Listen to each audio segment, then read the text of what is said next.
Tonight on the program, the public outcry over the Social Security Fund's budget for overseas study trips. Is it normal for government agencies to splurge this much money on these trips? Then the use of eco-friendly boats to preserve a historic canal and its community. And how young Thais are embracing the use of Chinese traditional medicine. สวัสดีค่ะ I'm Nad Bunag and welcome to This Week with Thai PBS World. We begin tonight with this leaked document. You might think that it's only a schedule for an excursion to the UK. But what if we tell you, though, that this was an overseas study trip for government officials of the Social Security Office, the organization which takes money from our monthly salaries, which is meant to secure our access to healthcare and to improve our social welfare. So does this mean that the government officials have been extremely wasteful with their budget allocation, which comes from pensioners' money? This issue came to light after People's Party MP Rakchanok Seenok posted on her Facebook exposing how the budget has been spent on unnecessary projects, including a week-long study visit or possibly an excursion to London and Edinburgh.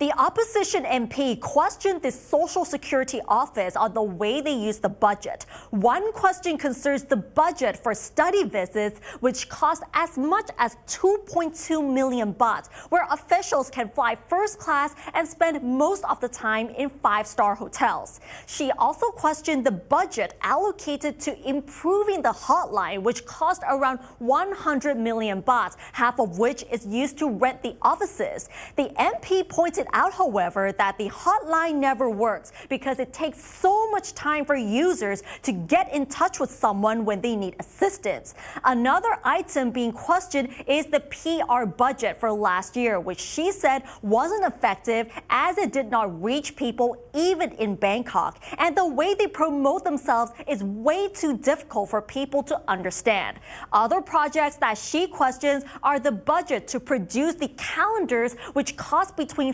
50 and 70 million baht each year. Just only last year, the budget for producing the calendars was 55 million baht. Another is the budget to develop an app known as SSO Plus, which cost around 276 million baht. She pointed out that the users have complained that the app is not functioning properly and that the budget for the development of the system is such a waste of money.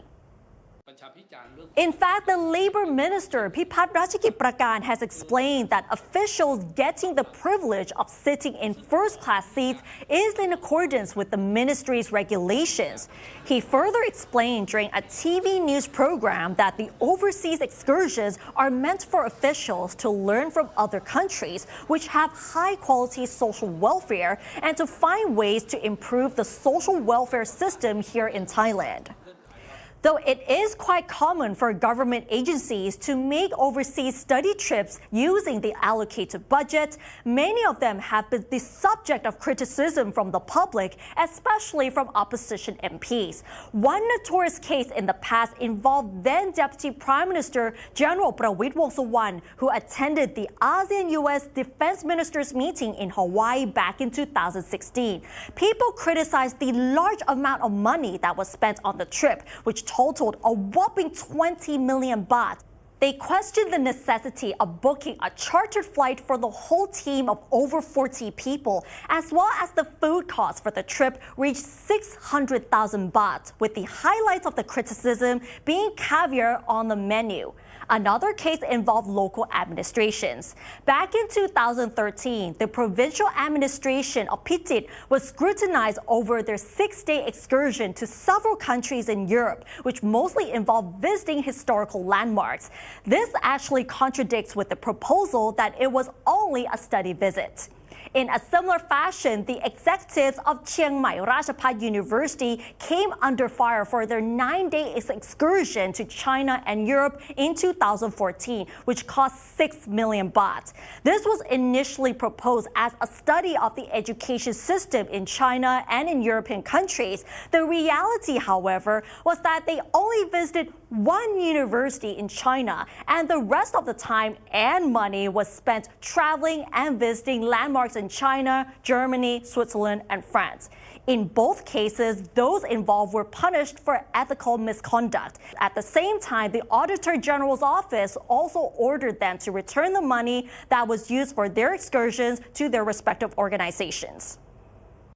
And in light of the public outcry over the Social Security Office, now we found out what is really behind the study trips and the ongoing criticism with its budget allocation. Let's find out more with Adbunyathat.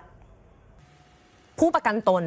หรือว่าประชาชนที่เป็นคนจ่ายเงินเนี่ยเขาจะเป็นคนตัดสินเองว่าในสิ่งที่เราทุกคนเนี่ยไปดูงานแต่ละหน่วยงานไปดูงานเนี่ยมันคุ้มค่าสำหรับเขาไหมแล้วเขาได้อะไรบ้างที่สำคัญนะคะองค์ความรู้ที่ท่านไปดูงานมาเนี่ยท่านไปดูมากี่ครั้งแล้วบอร์ดแพทย์ท่านได้เอาอะไรมาปรับใช้กับกองทุนบ้างเพราะท่านเป็นคนเคาะสิทธิ์ไงท่านไปดูมากี่ที่แล้วแต่ทำไมสิทธิ์มันยังแย่กว่าสิทธิ์สปสช.อยู่ไม่ใช่ดูเสร็จแล้วกลับมาก็ห่วยเหมือนเดิม The Social Security Office has come under fire after Bangkok MP and House Budget Monitoring Committee member Ratchanok Seenok raised concerns over its spending. She highlighted 6 key issues, one of which is the budget allocated for study visits by the medical board. According to information disclosed online, in 2023, the medical board spent 2.2 million baht on a study visit to Europe. 2 of the 10 board members traveled in first class, and all of them stayed at a 5-star hotel. The main question is, what benefits have people received in return for funding these overseas trips? The former SSO committee member who worked there for 8 years explained to us what is included in the study visit summary report. เราเห็นกันไหมเวลาแบบเขากลับมาเขาเขียนรายงานเขาสำนักงานประกันสังคมก็จะรวบรวมเขาก็จะเขียนมาว่าไปตรงนี้ไปตรงนี้ไปตรงนี้มันก็แค่นั้นอะแต่ไม่ได้บอกว่าได้อะไรประโยชน์ยังไงไปเยี่ยมตรงนั้นแลกเปลี่ยนตรงนี้ก็มีรูปหน่อยๆมีรูปหน่อยAnother major issue is the SSO Plus mobile app, which cost 276 million baht, but has a poor user interface and experience, reflected in its 1.5-star rating. Concerns have been raised about the procurement process, which involved considerable subcontracting, leading to inefficient expenditure on truly capable developers. There is also the annual calendar production, costing 50 to 70 million baht. The actual total cost was 450 million baht over 8 years. This has been criticized as ineffective spending. Recently, Labour Minister Pipat Ratchakit Pakan announced a public hearing to review the necessity of the SSO calendar with the possibility of discontinuing it based on the outcome. ประชาพิจารณ์เรื่องของปฏิทินไม่ใช่เป็นความคิดของผมนะครับคือประกันสังคมเขากำลังทบทวนเขามีการเริ่มทำประชาพิจารณ์ในประมาณสัก4 ล้าน1 แสนฉบับโดยประมาณนะครับเขายังมีความต้องการไหมใครมีความต้องการอย่างไรหรือคุณต้องการเอาเฉพาะตั้งโต๊ะแขวนคุณไม่เอาหรือต้องการแฝงอย่างเดียวตั้งโต๊ะไม่เอาหรือคุณยังต้องการ2 อย่างเหมือนเดิมหรือคุณต้องการยกเลิกเลย The SSO's overall budget has grown annually. It was 4 billion baht in 2020, rising to over 5 billion baht in 2022, and reaching over 6.6 billion baht in 2023. The strategic budget also saw a substantial increase between 2020 and 2021, jumping from 965 million baht to 2 billion baht. Concerns have also been raised about the 1506 call center hotline spending, which exceeds 100 million baht annually. เรียนยืนยันนะครับพร้อมที่จะให้ตรวจสอบได้นะครับแล้วก็ที่สำคัญอยากจะเรียนว่าทุกอย่างทุกเม็ดทุกงบประมาณทุกบาททุกสตางค์เราใช้จ่ายตามระเบียบครับ Currently, monthly SSO income from insured individuals is 19 million baht, with expenses at 11 million baht. However, in 11 years, Thailand will become a super-aged society, with 30% of the population elderly and out of the workforce, causing contributions to match expenditures. With proper investment strategies, the fund's lifespan can be extended by 20 years. Without a good strategy and action, the Social Security Fund will only last another 30 years before going bust. And now let's have a look at the other stories making headlines throughout this week in our weekly roundup. The DSI Special Case Panel has agreed to delay its decision on whether to accept the case of alleged voting collusion in the senatorial election last June as a special case to be probed by the DSI, pending a clarification from the Election Commission. The DSI has proposed that the allegations be treated as a special case, claiming that it has sufficient evidence to prove that the election was riddled with collusion and block voting. At least 18 people were killed and more than 30 injured when their bus skidded off the road and plunged into a roadside ditch in Nadi district of Pratiburi early Wednesday morning. Police say that the ill-fated bus was among a convoy of 3 double-deckers carrying 129 officials of the Ponjarean municipality in Bungkan province to Rayong for a 2-day inspection trip. The Bank of Thailand's Monetary Policy Committee agreed to cut the policy interest rate by 29 basis points to 2%, the lowest rate in 2 years. The secretary of the committee said that a majority of the members agreed with the cuts to be in line with economic and inflation trends and to ensure stability of the financial system. Interior Minister Anutin Chanvirakul has ordered an investigation into complaints received from condominium owners about Chinese investors renting their units to tourists on a daily basis in violation of the Hotels Act. This came after a number of mysterious key boxes which have appeared in public locations in the Sukhumvit and Makassan areas in Bangkok have been found to be linked to the daily rental of condo units, mostly owned by Chinese investors. Bangkok's canals were once the main way that people traveled around the city, and in some areas, that way of life still exists. Modern tourism has, however, brought environmental challenges such as noise and pollution. In this report, Warisara Sahan meets a man who has been using eco-friendly boats to protect a historical canal and its community.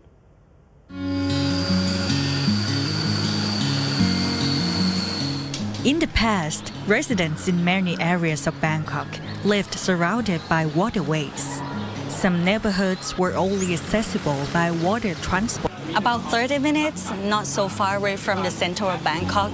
there is actually a heritage canal called Khong Bang Luang. This canal highlights the atmosphere of traditional life and serves as a cultural tourism attraction for nearby communities. Well, today, to experience it all, I'm joining an eco-friendly boat tour, which is led by a guy who started his business just to help preserve it all. Most water taxi tours today use diesel engines, speeding through the canals to maximize trips, limiting tourists from experiencing the deeper side of these communities. That's why San Sira Lipipatanawit, the owner of Happiness EV Boat Taxi Tour or เรือไฟฟ้าสุขสำราญ decided to make a difference. เรือทัวริสต์ทั่วไปเนี่ยส่วนใหญ่ก็จะเน้นเป็นไซต์ซีอิ้งมาแล้วออกไปมาแล้วออกไปก็จะจบทริปภายใน1 ชั่วโมง ชั่วโมงครึ่งเวลาเขาสั้นมากเลยดังนั้นด้วยเสียงที่ดังด้วยแหละมันทำให้เขานั่งนานไม่ได้ His EV boat is run by solar power. There's no loud engine noise to disturb the neighborhood or wildlife. And there are no harmful emissions polluting the environment.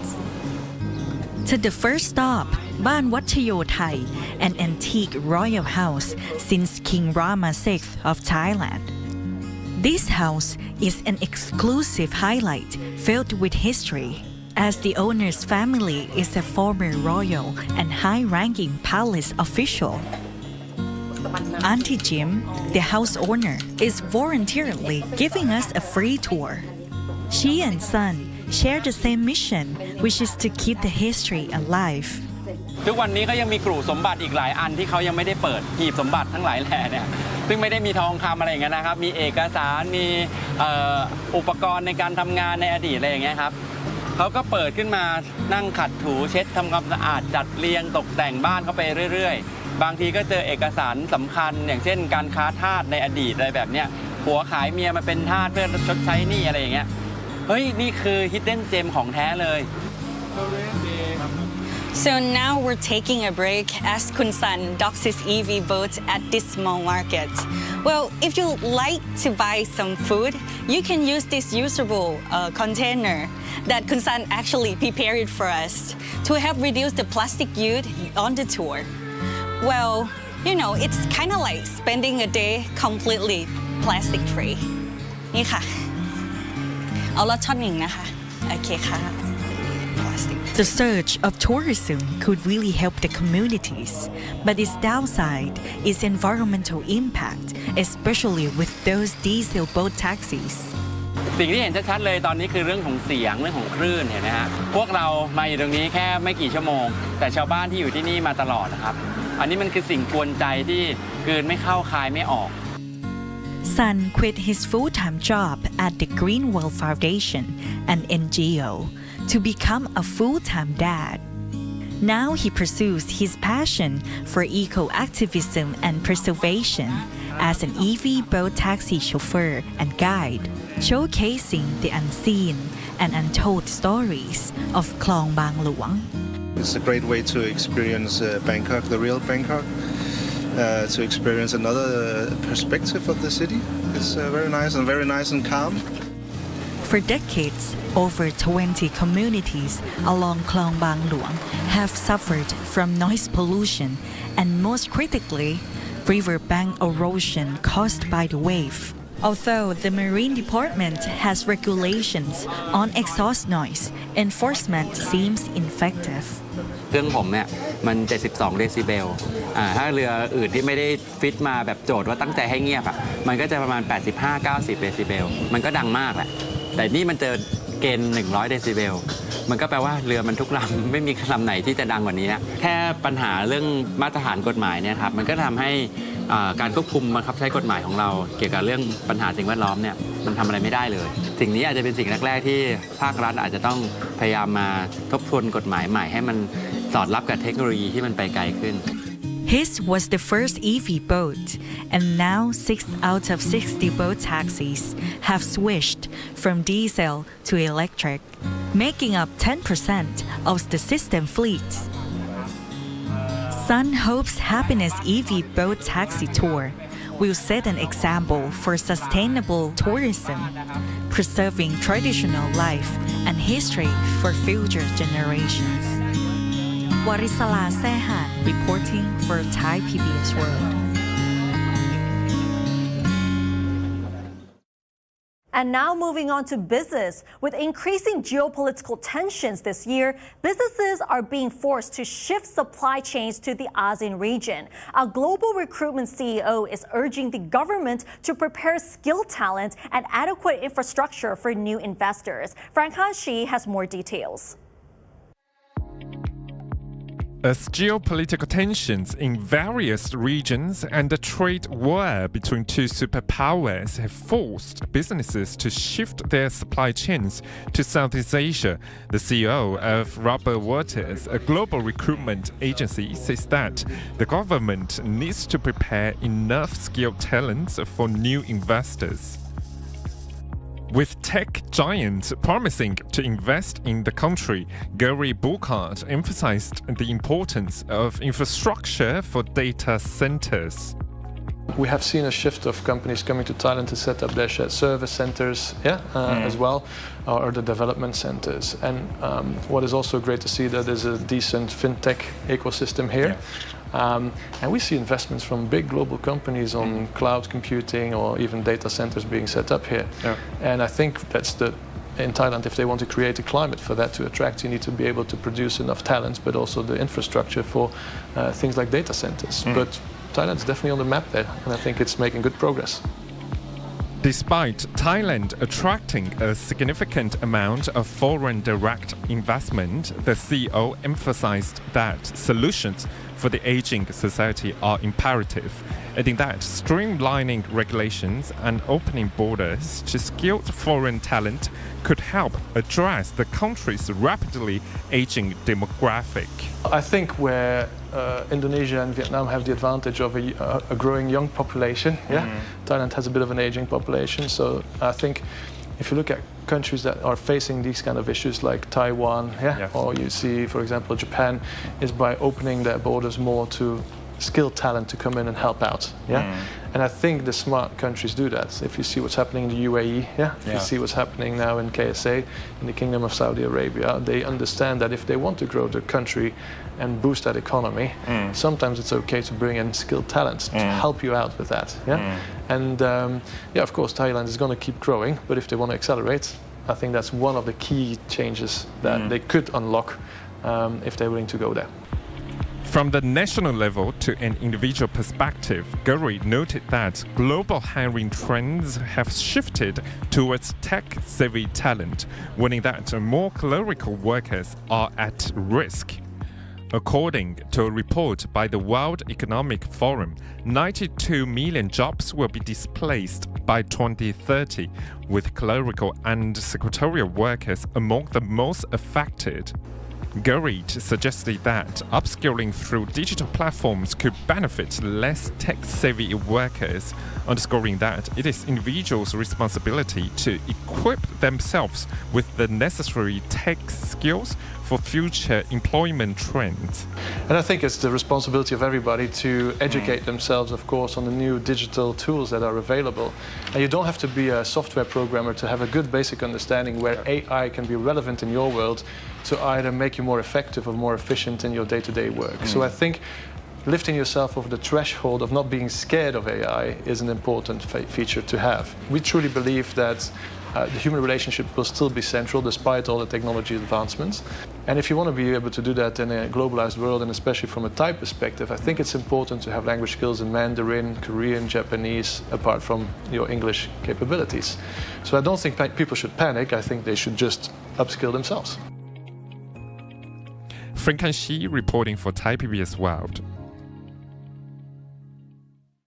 We'll end the program with another local story. Chinese traditional medicine is often perceived as something only Chinese people, especially the elderly, turn to when they seek to cure an illness. But this is no longer the case in Thailand. This form of medicine is becoming increasingly popular as an alternative for people of various ages and nationalities. Let's find out more with Cherin Yalim.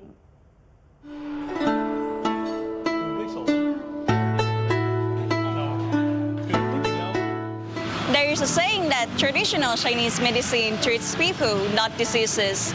as its aim to restore balance and strengthen health holistically. This ancient practice is still very much applicable for people today. Here's an example of a Chinese medicine shop in the heart of Bangkok's Chinatown, Yawarat, Beijing Tongren-tang. Herbs fill every corner of this small shop,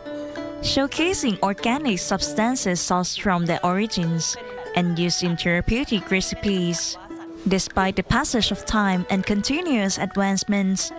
this ancient medical knowledge endures and is becoming increasingly widespread as an alternative treatment.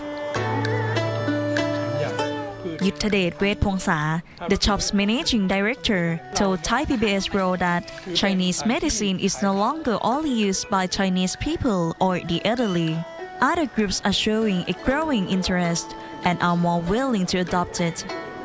ระยะนี้เนี่ยไม่ใช่เฉพาะคนจีนแหละนะจริงๆคนจีนคนไทยเราก็เหมือนกันอยู่แล้วใช่ไหมครับก็จะปนเปกันไป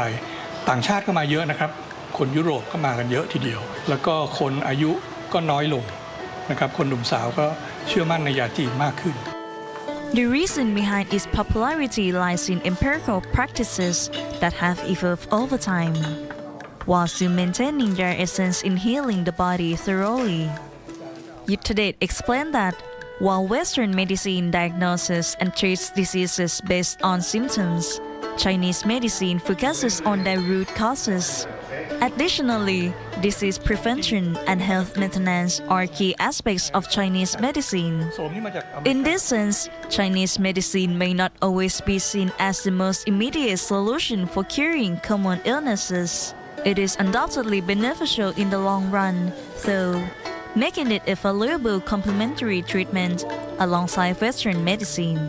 ยาแผนจีนหรือยาจากสมุนไพรมาจากพืชมาจากสัตว์มาจากธรรมชาติเขาเรียกว่า potency หรือความแรงของมันเนี่ยมันไม่มากแล้วมันไม่ใช่แบบยาจากสารเคมีที่มันจะพุ่งไปที่ใช้สารเคมีตัวเดียวพุ่งไปที่จุดเดียวแต่ยาแผนจีนเนี่ยเราจะใช้สมุนไพรหลากหลายชนิดปรับให้เป็นตำราที่มันเข้ากันกลมกล่อมได้ดีแล้วเข้าไปหลายๆจุดในร่างกายเพื่อไปปรับปรุงไปเปลี่ยนแปลงจุดต่างๆในร่างกายเราแล้วให้ร่างกายเราเนี่ยเป็นผู้รักษา Amidst the controversy surrounding traditional Chinese medicine practices,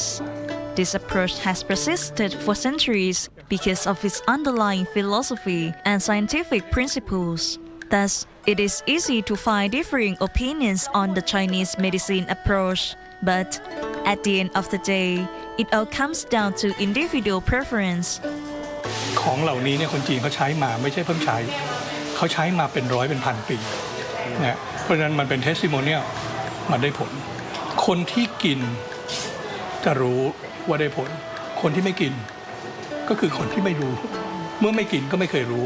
อ่านจากเปเปอร์อ่านจากงานวิจัยต่างๆสู้กินเองไม่ได้เพราะฉะนั้นพวกนี้มันขึ้นกับ value ของแต่ละคนใครจะให้ value เรื่องนี้เท่าไหร่มันขึ้นกับแต่ละบุคคลแต่ว่าถามว่าได้ผลไหมได้ผลครับแต่ก็ไม่ใช่ทุกตัวนะครับก็ต้องเลือกเอาว่าคุ้มค่ากับเราไหม Regardless of the complex preparation process and distinct taste of Chinese medicine, younger generations seem to be more open to using it. More of them are now experiencing more new types of illnesses than in the past, largely due to lifestyle changes. Colds, fatigue, sore eyes, and even office syndrome are commonly found among this age group. To better suit people's needs, the application of Chinese medicine has also been adapted. Instant forms of the medicine are now available to cater individual preferences, and the taste can be adjusted to make it more palatable. As Yutadate pointed out, there is no use in creating a good medicinal recipe if it isn't. Medical treatments are becoming more diverse, and this is just one of the alternatives available for people to choose what best suits their conditions. Some may prefer this as their primary form of treatment, while others may use it solely as supplementary option. Yutadate added that this creates challenges for traditional Chinese medicine in Thailand in two key ways. First, there is a shortage of human resources in herbal medicine, as it requires specialized skills which are different from those students graduating from TCM programs in Thailand. Second, there is an insufficient supply of herbal medicine as global demand continues to rise. Charinya Lim, reporting for Thai PBS World. All right, and that wraps up tonight's edition of This Week with Thai PBS World. Join us every Friday at 10:30 p.m. only on Thai PBS. And don't forget to follow us on social media and our website, thaipbsworld.com, for all the latest stories and analyses about Thailand. Thanks for watching, and we'll see you next week. สวัสดีค่ะ